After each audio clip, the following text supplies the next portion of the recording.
அனைவருக்கும் நேற்று வணக்கம். இந்த ஒரு இடத்துல நான் ChatGPT பற்றி குறிப்பிட்டேன். இது ஒரு AI ஆகும். இது AI உங்களுக்கு உதாரணமாக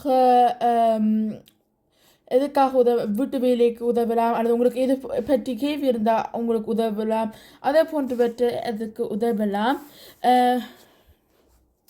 இப்போ நான் என்ன கேட்குறேன் என்ற ஜெர்மன் மொழியில் நீங்கள் இப்போ உங்களை பற்றி எழுதுங்க என்று இதுவும் ஆப் மூலமாக இருக்கிறது. அப்போ ஆப்பில் இது மூலமாக நீங்கள் அதுவும் சுகமாக பாவிக்க முடியும். அப்போ லைவ் வாய்ஸ் மூலமாகவும் இருக்கிறது. இது ChatGPT தவிர வேறு நிறுவனங்களும் உதாரணமாக கூகுள் ஜெமினாயோடையும் இருக்கிறது. இப்போ இங்கே பார்த்தீங்கன்னா இங்கே என்ன சொல்லி இருக்கிறது, நான் ChatGPT என்று அது ஒரு KI மாடல், அது ஓப்பன் AI மூலமாக தான் உருவாக்கப்பட்டுள்ளது.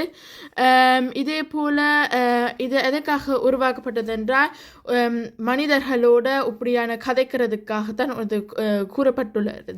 இது ஜனவரி 2028 ஆண்டில் உருவாக்கப்பட்டிருக்கிறது. இப்போ நீங்கள் இதிலும் அக்கவுண்ட் செய்யலாம். இத்துடன் நீங்களும் எழுதலாம். நீங்கள் உங்களுக்கு பிடிச்ச மொழியில் உதாரணமாக எழுதலாம். நீங்கள் உண்மையாக ஒரு வேற பொய்யான ஆளோட நீங்கள் இப்போ கதைக்க முடியும். இங்கே பார்த்தீங்கன்னா நான் இங்கிலீஷ் மற்றும் ஒரே வார்த்தையை எழுதிய உடனே இப்படி இங்கிலீஷ்லேயே அதை ட்ரான்ஸ்லேட் பண்ணி வருகிறது. அதில் தெரியும் ChatGPTக்கு எவ்வளவு விளங்குதுண்டு. இது இப்போ ப்ரௌசரில் வச்சுருக்கிறேன். நீங்கள் அது ப்ரௌசரிலும் எடுத்து பாவிக்கலாம். நீங்கள் பாவிச்சிருக்கிறீங்களா? அப்போ அது எனக்கு சொல்லுங்கள். நன்றி, வணக்கம்.